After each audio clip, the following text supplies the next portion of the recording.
end of the month. You check your bank account, $47, and you're sitting there like, where did it all go? You didn't buy a yacht. You didn't go to Vegas. The money just evaporated like your New Year's resolutions. Here's the fun part. This happens every single month. You keep promising yourself next month will be different. Spoiler alert, it won't be. Not unless you understand what's actually happening in that brain of yours. If this sounds familiar, congratulations.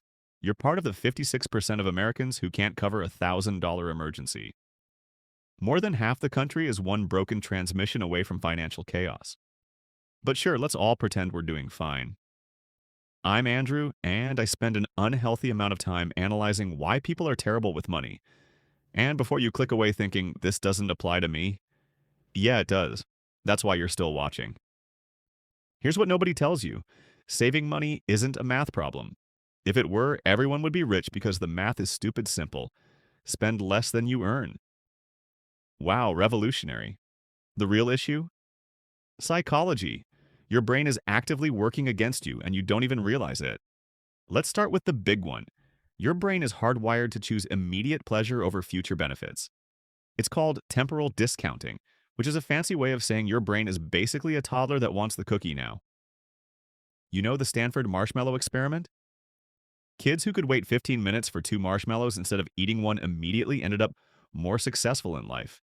Better grades, higher income, the whole package. But here's what's actually interesting. Those kids didn't have superhuman willpower. They had strategies, they looked away, sang songs, distracted themselves. They hacked their own psychology. If you can't save money, you're not weak or undisciplined. You just don't have the strategies yet. And the first strategy is this: automate everything. Transfer money to savings the second your paycheck hits, before your brain even knows the money exists. Because if you're relying on willpower, you've already lost. Now for the uncomfortable part that's going to make you defensive. Deep down, you believe something about yourself. Maybe it's, I'm not good with money, or I'm not a saver. And once you adopt that identity, your brain will bend over backwards to make sure your behavior matches that belief. You're literally sabotaging yourself to stay consistent with your own self-image. It's like some twisted psychological loyalty program where the reward is staying broke. Someone says, I'm just not good with money. I've always been like this. No. You told yourself that story once, and now you're living it out like it's a destiny instead of a choice. The shift. Stop being someone who tries to save. Become someone who saves. That's not semantics. It's a completely different psychology. Put $25 in savings right now, not for the money. To change the story, let's talk about lifestyle creep, which is probably destroying you right now and you don't even notice. You get a raise, let's say $10,000 a year. That's about $833 more per month before taxes. You're thinking, finally, I can start saving. 3 months later, nicer apartment, better car, more takeout, 17 streaming services you barely use. The $833 vanished faster than your last relationship. 70% of people who get a raise increase their spending within the first year. We feel like we earned the right to spend more. I work harder now. I make more money. I deserve to treat myself. Here's the brutal truth. If you can't save at 50,000, you won't save at 80,000 or 120. The problem isn't your income, it's that you think every dollar you earn is meant to be spent.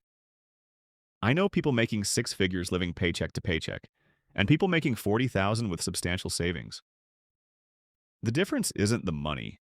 It's whether they have the discipline of a functioning adult or a golden retriever in a tennis ball factory.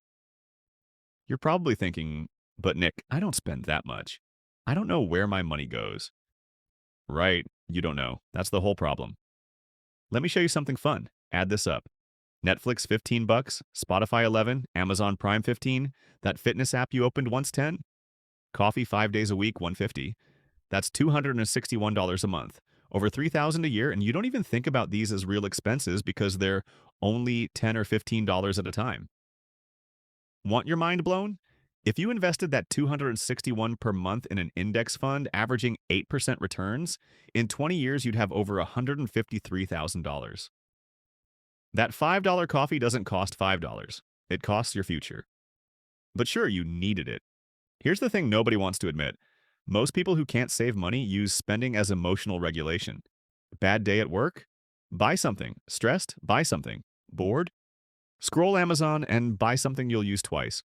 40% of Americans make impulse purchases when they're stressed. And here's the vicious cycle.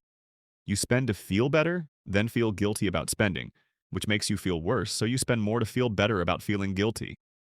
It's like being on a hamster wheel, except the hamster is you, and the wheel is your credit card statement. Shopping gives you a dopamine hit, same neurochemical response as drugs or gambling. Your brain gets a reward and wants more, but that dopamine high lasts less than 24 hours. Then you're back to baseline, except now you're poorer.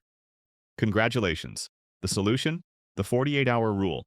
Any non-essential purchase over $50, you wait 2 days. If you still want it, fine. But 80% of the time, that impulse will disappear like your motivation to go to the gym. Let's talk about social media, which is absolutely destroying your ability to save money. You scroll Instagram, everyone's on vacation. Everyone's got new clothes. Your coworker just bought a new car. Your high school friend is renovating their house. Your brain goes, wait, why don't I have those things? I should have those things. So you spend money not because you want something, but because you feel like you're falling behind. Reality check. Most of those people are broke. The car is financed. The renovation is on a home equity line. The vacation is on a credit card. They look wealthy while drowning in debt like someone wearing a tuxedo in quicksand. 38% of Americans have gone into debt to keep up with their friends' spending. More than a third of people are literally borrowing money to maintain appearances. You're comparing your internal reality, where you know you're struggling, to everyone else's highlight reel. Then spending money you don't have to fake a life you can't afford. It's performance art, except the only person watching is your future broke self. Here's a fun thought experiment. You're 30 years old. If you save $500 a month until you're 65 with 8% returns, you'll have $1.1 million for retirement. But present, you looks at that 500 and thinks, yeah, but I really need this thing right now. Why? Because 65-year-old you is abstract. Your brain can't conceptualize future you struggling to pay bills. But it can definitely conceptualize how nice that new gadget would be today. This is where you make future you feel real. Write a letter to yourself in 30 years. Actually do it. Ask that person how they're doing. If they have enough money to live with dignity, then read that letter every time you want to make a big purchase. Because here's what you're really doing every time you choose present gratification. You're stealing from your future self. Okay, enough theory. Here's what you do right now. Set up automatic transfer to savings. 10% of every paycheck minimum. Before you touch anything else, you pay yourself first. Track every single expense for 30 days. Every coffee, every subscription, every impulse. Use an app or just your notes. You need to see where your money actually goes because I guarantee you have no idea. Implement the 48-hour rule, no exceptions. Cancel every subscription you don't actively use each week. Not kind of use sometimes. Actively use, right now. Open another tab and start canceling. Visualize your future self. Write that letter. Make that person real to you. Look, here's the thing nobody wants to hear, but you absolutely need to understand. If you can't save money, it's probably not because you don't make enough. I know that's uncomfortable. I know it's easier to blame your salary or the economy or whatever else.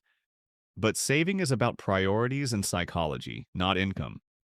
There are people making $35,000 who save. People making $150 who don't. The psychology of people who can't save isn't about being bad with money. It's about patterns. Instant gratification, limiting identity, lifestyle creep, emotional spending, social comparison, present bias. But psychology can change. You can develop new patterns. You can adopt a new identity. It starts with one decision. You are now someone who saves, not someone who tries, someone who does. The gap between where you are and where you want to be isn't about information. You already know you should save. It's about action. So take the action. Not tomorrow, not Monday, right now. Because future you is watching you make this choice. And they're really hoping you don't screw this up. If this helped, subscribe because I break down the psychology and math of money every week. Check out the next video on the 3 money habits that actually build wealth. Thanks for watching.